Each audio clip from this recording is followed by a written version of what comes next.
ನಮಸ್ತೆ. Stage exchange ಆಗಿದೆ. ಅಲ್ಲಿರೋರೆಲ್ಲ ನನ್ನ ಮುಖ್ಯ ಅತಿಥಿಗಳು.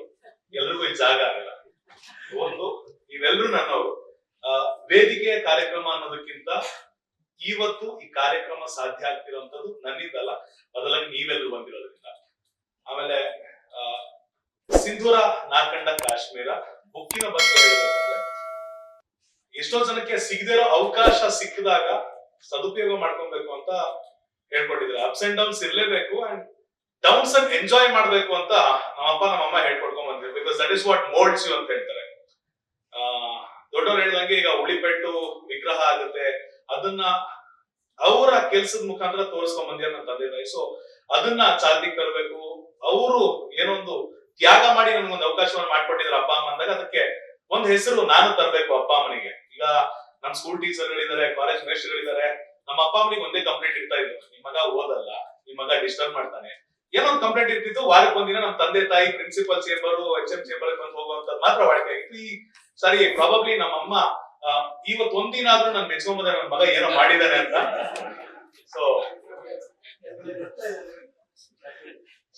ಫಾರ್ಮಲ್ ಆಗಿರಕ್ ಹೋಗಲ್ಲ, because this is my family. ಬೇರೆ ಯಾರು ಇಲ್ಲ ಇಲ್ಲಿ. ಬೇರೆ ಬೇರೆ ಸ್ಥಾನಮಾನಗಳಿರ್ಬೋದು, ಬೇರೆ ಬೇರೆ ವ್ಯಕ್ತಿಗಳಿರ್ಬೋದು, ಆದ್ರೆ ಎಲ್ಲರೂ ಸೇರಿರುವಂತ ಉದ್ದೇಶ ಒಂದಿದೆ.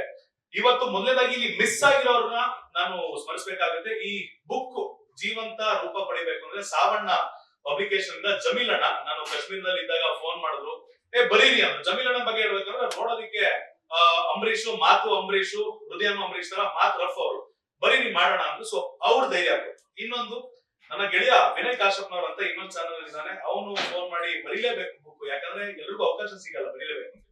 ಇನ್ನ ಮನೆಯಲ್ಲಿ ಮದ್ದು ಇದ್ದೇ ಇರುತ್ತೆ, ಯಾವಾಗ್ಲೂ ಅಪ್ಪ ಅಮ್ಮ ಒಳ್ಳೆ ಕೆಲಸ ಮಾಡೋದ್ರಿಂದ ತಲೆಗೆ ಹೋಗ್ತಾ ಇರಲ್ಲ.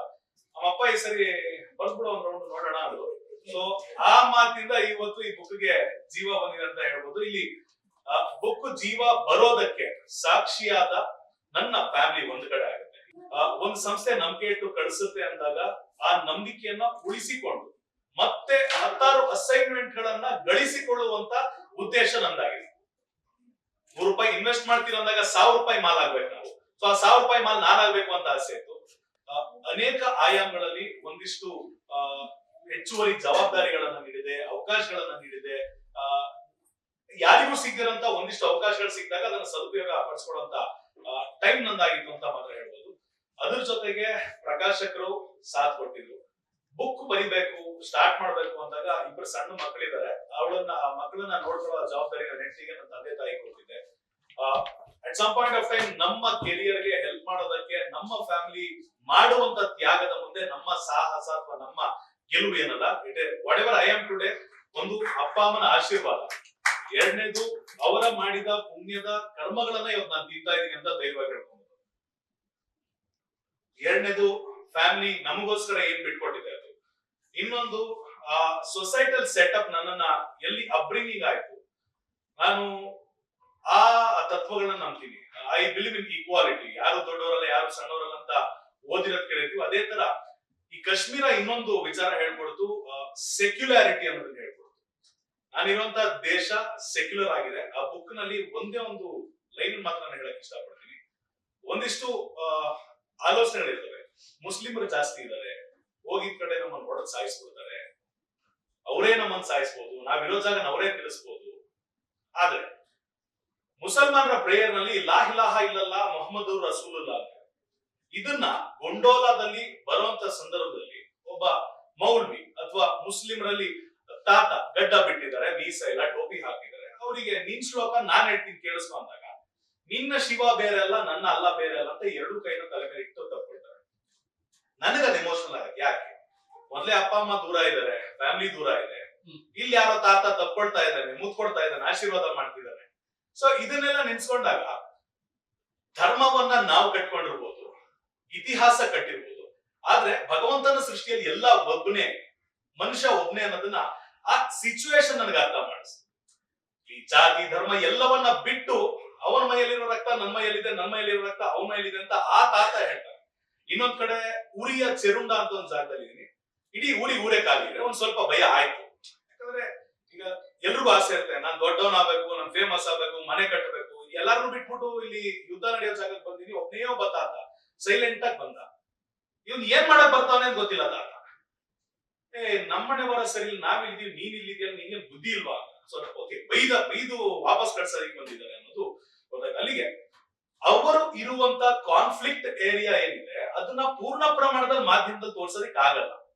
ಯುದ್ಧದ ವಿಚಾರವನ್ನ ವರದಿ ಮಾಡುವಂತ ಸಂದರ್ಭದಲ್ಲಿ ಪೂರ್ಣ ಪ್ರಮಾಣದಲ್ಲಿ ವರದಿ ಮಾಡಬಾರದು ಅನ್ನೋದನ್ನ ಮಾತ್ರ ನಮ್ಗೆ ಡೈರೆಕ್ಷನ್ಸ್ ಇತ್ತು, ಗವರ್ಮೆಂಟ್ ಇಂದ ಡೈರೆಕ್ಷನ್ಸ್ ಇತ್ತು. ಯಾಕಂದ್ರೆ ಸೆನ್ಸಿಟಿವ್ ಇನ್ಫಾರ್ಮೇಶನ್ ಗಳನ್ನ ಶೇರ್ ಮಾಡಬಾರ್ದು ಅನ್ನೋ ಸೂಚನೆ ಇತ್ತು. ವಾಹನಗಳ ಓಡಾಟ ಇರ್ಬೋದು, ಸೇನೆ ನಿಯೋಜನೆ ಇರ್ಬೋದು, ಯಾರು ಎಲ್ಲಿದ್ದಾರೆ, ಎಲ್ಲಿ ಮೂವ್ಮೆಂಟ್ ಆಗ್ತಿದೆ, ಯಾವ್ದನ್ನು ತೋರಿಸುವಂತಿಲ್ಲ. ಆದ್ರೆ ಆಸ್ ಅ ಕನ್ಸ್ಯೂಮರ್, ಈಗ ತೇಜಸ್ವಿ ಹೇಳಿದ ಹಾಗೆ ಟಿವಿಯಲ್ಲಿ ನೋಡೋರಿಗೆ ಏನಾಗುತ್ತೆ, ಒಂದಿಷ್ಟು ಲೂಸ್ ಟಾಕ್ ಗಳು, ಈಗ ನಾವು ಆಡ್ತೀವಿ, ಬೇರೆಯವ್ರು ಆಡ್ತಾರೆ, ಈಗ ಏನ್ ಟಿವಿಯಲ್ಲಿ ತೋರಿಸ್ತಾರೆ, ಹೇಳಿದೆಲ್ಲ ಸತ್ಯ ಅಲ್ಲ. ಆದ್ರೆ ಆ ಸತ್ಯ ತೋರಿಸುವಂತ ಸಂದರ್ಭದಲ್ಲಿ ವರದಿಗಾರನಿಗಾಗ್ಲಿ ಕ್ಯಾಮರಾಮನ್ಗೆ ಇರುವಂತ ರಿಸ್ಕ್ ಅನ್ನ ಯಾರು ತೋರಿಸ್ಲಿಕ್ಕೆ ಹೋಗಲ್ಲ. ಇಲ್ಲಿ ನನ್ನ ಲೈಫ್ ಒಂದೇ ಮುಖ್ಯ ಆಗಿರ್ಲಿಲ್ಲ, ನನ್ನ ಜೊತೆ ಇದ್ದಂತ ಕ್ಯಾಮರಾಮನ್ ಗಳ ಲೈಫ್ ಮುಖ್ಯ ಆಗಿತ್ತು, ನನ್ನ ಜೊತೆ ಇದ್ದಂತ ಡ್ರೈವರ್ ಲೈಫ್ ಮುಖ್ಯ ಆಗಿತ್ತು. ಯಾಕಂದ್ರೆ ಎಲ್ಲರೂ ಒಂದು ಟೀಮ್ ಆಗಿ ಕೆಲಸ ಮಾಡ್ತಿದ್ವಿ. ಯಾವುದನ್ನ ಟಿವಿಯಲ್ಲಿ ತೋರಿಸೋದಕ್ಕೆ ಆಗಲ್ಲ, ಯಾವುದನ್ನ ನಾನು ಅನುಭವಿಸಿದ್ದೀನಿ, ಯಾವುದನ್ನ ಎಮೋಷನಲ್ ಆಗಿ ನಾನು ಹೇಳೋದಿಕ್ಕಾಗಲ್ಲ. ನಾವು ಪಟ್ಟಂತ ಸಣ್ಣ ಪುಟ್ಟ ಕಷ್ಟಗಳಿರ್ತವೆ. ಯಾವುದೇ ಸಿನಿಮಾ ನೋಡಿದ್ರು ಹೈಲೈಟ್ ಇರುತ್ತೆ, ಸೈಡ್ ಲೈಟ್ಸ್ ಇರುತ್ತೆ. ಆ ಸೈಡ್ ಲೈಟ್ಸ್ ನಮ್ಮ ಜೀವನದ ಒಂದಿಷ್ಟು ಎಮೋಷನಲ್ ಪಾರ್ಟ್ ಆಗುತ್ತಲ್ಲ, ಆ ಪಾರ್ಟ್ ಈ ಬುಕ್ ಅಲ್ಲಿ. ಇದು ಓದಿದ್ದು ನಾನು ಎಂ.ಕಾಮ್ ಆಗಿರ್ಬೋದು, ಬಟ್ ಜರ್ನಲಿಸಂ ಮಾಡ್ಬೇಕು, ಜರ್ನಲಿಸಂ ನಾನು ಮಾಡಿಲ್ಲ.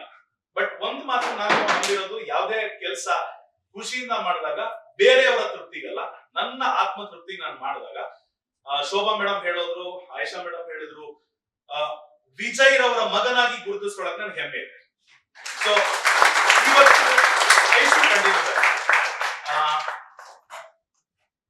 ಆಮೇಲೆ ರಂಗಸ್ವಾಮಿ ಮೂಕನಹಳ್ಳಿ ಸರ್, ಅವ್ರ ಪರಿಚಯ ಆಗಿ ಸುಮಾರು ಒಂದೂವರೆ ವರ್ಷ ಆಗಿರ್ಬೋದು, ಹೆಚ್ಚಂದ್ರು 1.5 ವರ್ಷ ಆಗಿರ್ಬೋದು.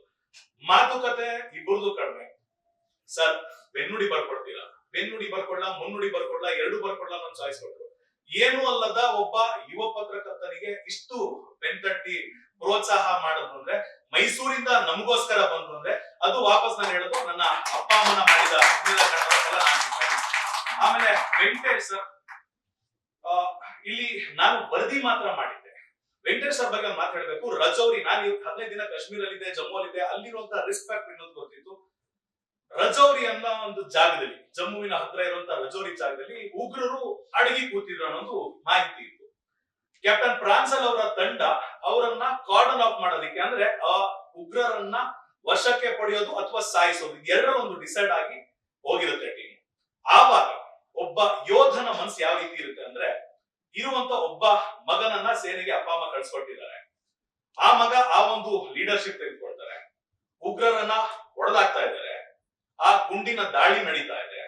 ದಾಳಿ ನಡೆಯುವಂತ ಸಂದರ್ಭದಲ್ಲೇ ಆ ಸುತ್ತಮುತ್ತ ಇರುವಂತಹ ಹೆಣ್ಮಕ್ಳು, ಲೇಡೀಸು, ಮನೆಗಳಿದೆ, ಅವರ ಜೀವ ಉಳಿಸ್ಬೇಕು ಅಂತ ಕ್ಯಾಪ್ಟನ್ ಫ್ರಾನ್ಸಲ್ ಅವರು ನೇರವಾಗಿ ಫೇಸ್ ಟು ಫೇಸ್ ಹೋಗ್ತಾರೆ.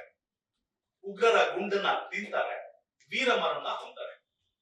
ಇಲ್ಲಿಗೆ ಇದ್ದ ಒಬ್ಬ ಮಗ ಇವತ್ತು ದೇಶಕ್ಕಾಗಿ ಪ್ರಾಣ ಕೊಟ್ಟ ಅನ್ನೋ ಒಂದು ಖುಷಿ ಇದ್ರು ಕೂಡ ಆ ಮಗ ವೈಯಕ್ತಿಕವಾಗಿ ದೈಹಿಕವಾಗಿ ನಮ್ಮ ಜೊತೆ ಇಲ್ಲ ಅಂತ 15 ದಿನ ನನ್ನ ಮಗನ್ ಬಿಟ್ಟಿರೋದು ನನಗಾಗ್ಲಿಲ್ಲ, ನನ್ನ ಜೀವನ ಪರ್ಯಂತ ಇರಲ್ಲ ಅಂತ ಗೊತ್ತಾಗುತ್ತಲ್ಲ, ಆ ನೋವು ಅಪ್ಪ ಅಮ್ಮಂದ್ರಿಗೆ ಇದ್ದೇ ಇರುತ್ತೆ. ಆದ್ರೆ ಹೆಮ್ಮೆ ಕೂಡ ಇರುತ್ತೆ, ದೇಶಕ್ಕೋಸ್ಕರ ಪ್ರಾಣ ಕೊಟ್ಟರು ಅಂತ. ಆ ಪ್ರಾಂಜಲ್ ಅನ್ನ ದೇಶಕ್ಕಾಗಿ ಕೊಡುಗೆ ಕೊಟ್ಟಂತ ವೆಂಕಟೇಶ್ ಸರ್ ಇವತ್ತು ನನ್ನ ಜೊತೆ ಇರೋದು ಖಂಡಿತವಾಗಿಯೂ ನನ್ನ ಭಾಗ್ಯ. ಅವರು ಇವತ್ತು ಎಷ್ಟಾಗಿ ಅನ್ನೋಕ್ಕಿಂತ ತಂದೆ ಸಮಾನರಾಗಿ ಇವತ್ತು ಬಂದಿರುವಂತದ್ದು. ರಂಗಸ್ವಾಮಿ ಸರ್ ಅಣ್ಣನ ಸಮಾನರಾಗಿ ನನಗೆ ಬಂದಿದ್ದಾರೆ, ಆಯಿಷಾ ಮೇಡಮ್ ನನ್ನ ಅಕ್ಕನ ಸಮಾನಾಗಿ ಬಂದಿದ್ದಾರೆ, ಶೋಭಾ ಮೇಡಮ್ ಅದೇ ರೀತಿ ಇದ್ರು, ನನ್ನ ಕಿರಿಯ ಸೋದರನಾಗಿ ತೇಜಸ್ವಿ ಸೂರ್ಯ ಬಂದ್ರು. ಈ ಕಾರಣದಿಂದ ನಾನು ಹೇಳಿದ್ದು, ಇಲ್ಲಿರೋರು ಯಾರು ಯಾವುದೇ ವಲಯದಲ್ಲಿ ಇದ್ದೀರಾ, ಏನ್ ಮಾಡ್ತಾ ಇದ್ದೀರಾ ಅನ್ನೋದಕ್ಕಿಂತ ನೀವೆಲ್ಲರೂ ನಮಗೋಸ್ಕರ ಬಂದಿದ್ದೀವಿ. ಇವತ್ತೊಂದು ಫ್ಯಾಮಿಲಿ ಇವೆಂಟ್ ಅಂತ ಅದಕ್ಕೆ ಹೇಳ್ತಿರೋದು. ಯಾವ್ದಾದ್ರು ಶಿಷ್ಟಾಚಾರದಲ್ಲಿ ತಡ ಆಯ್ತು, ಸರಿಯಾಗಿ ಮಾತಾಡ್ಸಕ್ ಆಗ್ಲಿಲ್ಲ, ಎಲ್ಲದಕ್ಕೂ ಕ್ಷಮೆ ಕೇಳ್ತೀನಿ. But at this point of time, ನಾನ್ ನರ್ಸರಿಯಲ್ಲಿ ಇರುವಾಗಿಂದ ಹಿಡಿದು ಇವತ್ತಿನವರೆಗೂ ಅನೇಕ ಪಾಯಿಂಟ್ ಗಳಲ್ಲಿ ಎಂಟ್ರಿಯನ್ನ ತಗೊಂಡಿದ್ದೇನೆ ನನ್ನ ಲೈಫ್ಗೆ. ಇನ್ನ ತುಂಬಾ ಜನರ ಲೈಫ್ ನಾನ್ ಎಂಟ್ರಿ ತಗೊಂಡಿದ್ದೀನಿ. ನಿಮ್ಮೆಲ್ಲರ ಸಹಕಾರ, ಬೆಂಬಲ, ಆಶೀರ್ವಾದ, ತಿದ್ದುವಿಕೆ ಇರಲೇಬೇಕು. ಇಲ್ಲ ಅಂದ್ರೆ ನಾನು ಮುಂದೊಂದು ದಿನ ನಾನಾಗಿ ಉಳಿಯೋದಕ್ಕೆ ಸಾಧ್ಯ ಆಗಲ್ಲ. ಆ ಈಗೋ ನನಗೆ ಬರ್ದೇ ಇರೋ ರೀತಿ ನನ್ನ ನಾನು ಕಂಟಿನ್ಯೂ ಮಾಡ್ಕೊಳ್ತೀನಿ. ನಿಮ್ಮ ಇದೇ ತರ ಇರ್ಬೇಕು, ಎಲ್ಲಿ ತಪ್ಪು ಮಾಡ್ತಿದ್ದಾನೆ, ಎಲ್ಲಿ ಸರಿ ಮಾಡ್ತಿದ್ದಾನೆ ಅಂತ ದಾರಿ ತೋರಿಸ್ಕೊಂಡು ಮಾರ್ಗದರ್ಶನ ತೋರಿಸೋದು ನೀವ್ ಮಾಡ್ಬೇಕು ಅಂತ ಕೇಳ್ಕೊಂಡು ಇಲ್ಲಿ ಬಂದಿರೋ ಅಷ್ಟು ಜನಕ್ಕೆ ಥ್ಯಾಂಕ್ ಯು ಹೇಳ್ತೀನಿ. ಬೋರ್ ಆಗಿದ್ರೆ ಕ್ಷಮಿಸಿ. ಲೇಟೆಸ್ಟ್ ಹಾಗೂ ಇಂಟ್ರೆಸ್ಟಿಂಗ್ ಸುದ್ದಿಗಳಿಗಾಗಿ ಬಾಸ್ ಟಿವಿ ಕನ್ನಡ ಚಾನೆಲ್ನ ಸಬ್ಸ್ಕ್ರೈಬ್ ಮಾಡಿ. ಹಾಗೆಯೇ ಬೆಲ್ ಐಕಾನ್ ಪ್ರೆಸ್ ಮಾಡಿ. ಇದರ ಜೊತೆಗೆ ಫೇಸ್ಬುಕ್, ಇನ್ಸ್ಟಾಗ್ರಾಮ್, ಎಕ್ಸ್ನಲ್ಲೂ ಮಿಸ್ ಮಾಡದೆ ಫಾಲೋ ಮಾಡಿ.